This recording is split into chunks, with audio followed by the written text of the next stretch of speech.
I'm Georgia Kelly. 10 years ago, I had thought I'd done enough music for my life, and now I want to do something else. And I started a peace organization. And it was difficult at the beginning because I was doing something I'd never done before. And some of the first meetings we had to bring people together were at 3220 back in the early part of the last decade. And that helped actually give us the foundation for the organization. So I'm always grateful to Henry for that. But also, I love looking at his picture up here. But also, I wanted to tell a little story that I happened to see him 2 weeks before he passed, and I reminded him of this, and he had a twinkle in his eye and smiled when I told him he remembered. I met Henry, I think, around the State of the World Forum.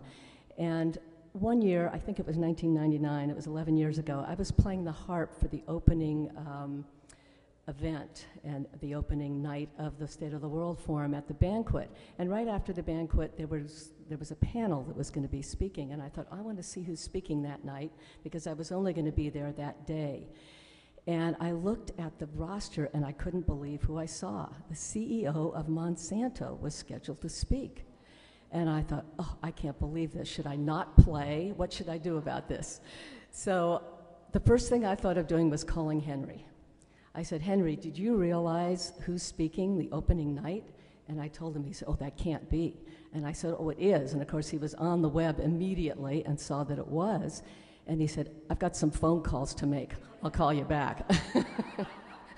And the next thing I knew, that night, he had called England to get 500 copies of the Ecology magazine that had done a special on Monsanto and what they'd been doing all over the world.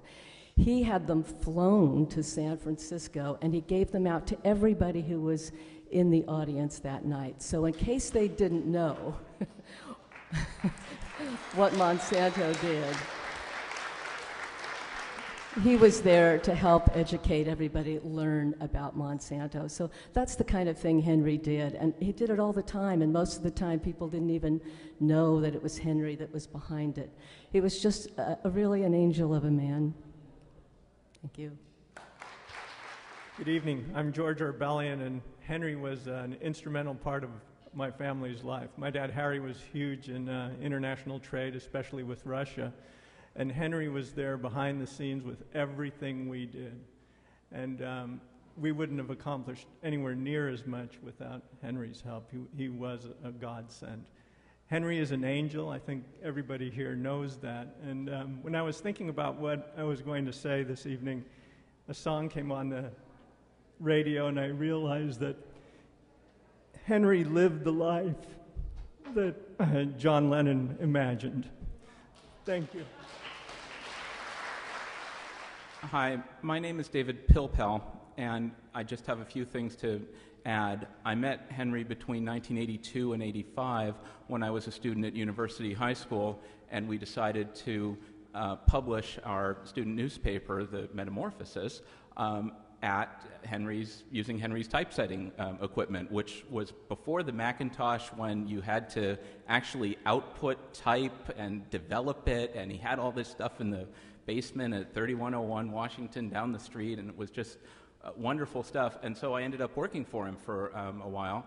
And one day, and I guess since many people here are of a certain age, will remember the stories about Captain Crunch and the 2600 tone. John Draper, a.k.a. Captain Crunch, actually worked for Henry for a while doing programming. And so I met him just walking in one day, because you never know what was going to happen when you come in. Just like people said earlier, the equipment would get moved around, somebody new would show up, there'd be something interesting going on. It was that kind of environment. And a couple other things. Before 3220, and I remember when it was still just a garage, and we had to clean it out and get phone wires in there, and before all the work was done, and before all the groups could move in, there was also expansion across the street to 3118 Washington. He just had all kinds of things going on. And the other couple of things I can think of, he was very much, as we know, into gadgets and phones, and he had the phone lines from the Waldorf School down the street ringing at Washington Street. And no matter what was going on, if no one else answered the phone after a ring or two, he would jump to the phone and pick it up, and he'd say, hello, just, we all know, right? And so some parent would call like at 6 o'clock and say, what's happening? And he'd say, I don't know. And then just hang up. And then, and go right back to the conversation we were having or the work. And then he'd go back to soldering a chip or putting in another board in the, expensive CompuPro equipment that he had at the time. It was just that sort of environment. This was just such a moving event tonight. I was really much more touched than I expected. To close, to paraphrase or borrow the line from PBS, I think what Henry did really was to be more. And I hope that we will challenge ourselves and challenge others to continue to be more. And just finally, for someone who wasn't Jewish, he was really quite a mensch.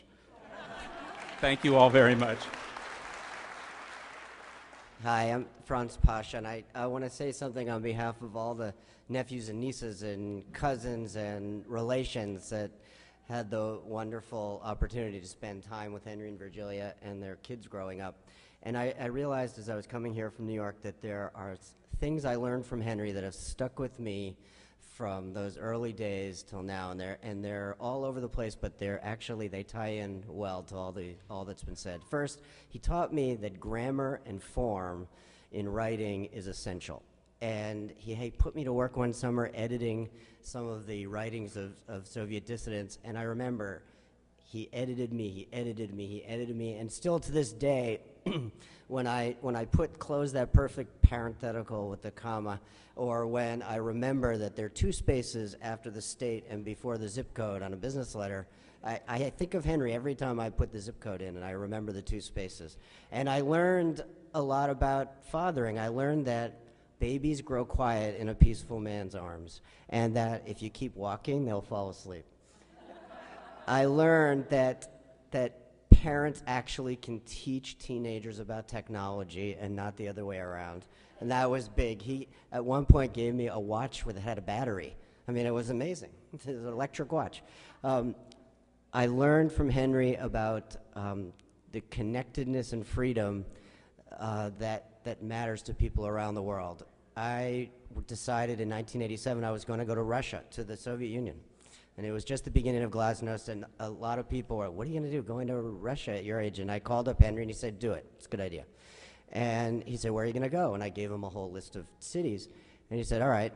And I ended up getting a schedule. And everywhere I went in the Soviet Union, somebody would meet me, and I'd go meet a group of people and talk to them, and somebody would say, this is the nephew from Henry Dakin. And it was just, I was really proud. And I miss Henry, but I learned a lot from him. Hi. I'm hoping to do three things within 1 minute. And first of all, and probably most importantly, we've heard a lot about Henry's accomplishments, ending the Cold War, flying magazines across the world. But in the front row here, I think, are four of his greatest accomplishments: 3 great daughters, 1 great son. Let's give him a hand.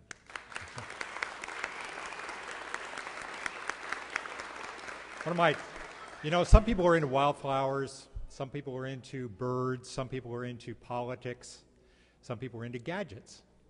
When I was about 6, this goes in the late 1950s, and Henry was about 25, I suppose.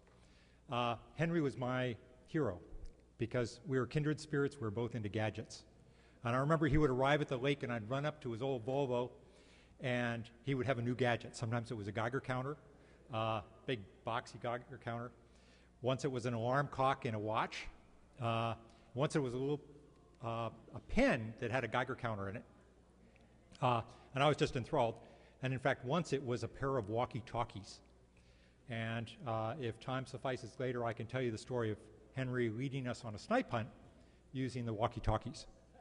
But I can't do that within my minute. And the third thing is, who's this?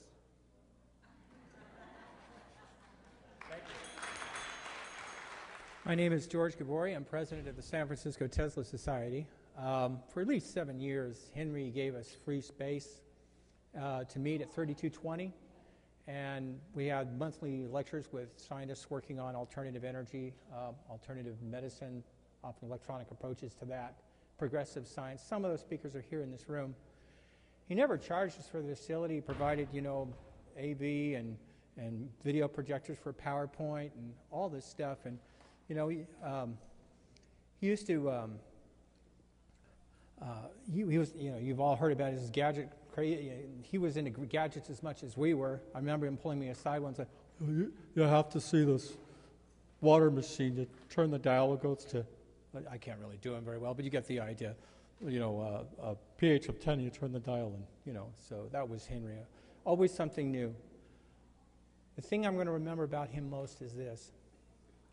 He was really a practical visionary. What a great thing to be. Somebody who has a vision of the way the world can be and finds a practical way to make that happen. He did it all the time. Thank you, Henry. How great to be here with the Dakin community. I'm John Knox, and Earth Island Institute and I have a lot to owe to the Dakin decade. When I first got involved with David Brower and the people at Friends of the Earth and then Earth Island Institute, I had just come out of this conference called the Conference on the Fate of the Earth that Dave Brower put on in New York. And I heard this rumor that somehow this conference sort of barely came together, except there were these archives of the conference that were put together by this guy named Henry Dakin. And these books arrived. That was wonderful. And then we put a lot of energy into setting up Earth Island Institute, and we were doing Earth Island Journal, and we didn't have a place to do it.